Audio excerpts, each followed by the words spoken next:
terracotta clay color in a heavy texture, warm maize yellow color in a lighter texture, 5 pieces total, 8 by 10 inches.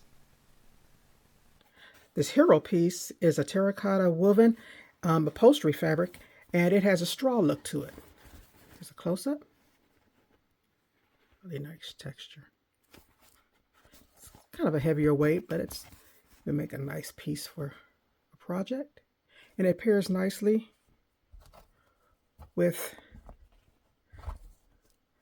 our chenille that has both colors, the maize, corn color, and the terracotta. See those?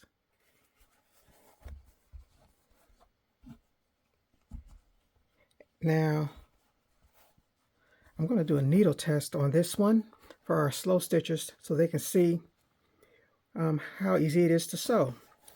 But you'll have to wait till next week, Tuesday at 7 p.m. That's when we'll do the full reveal on this batch. So come back and join us then, Tuesday at 7 p.m.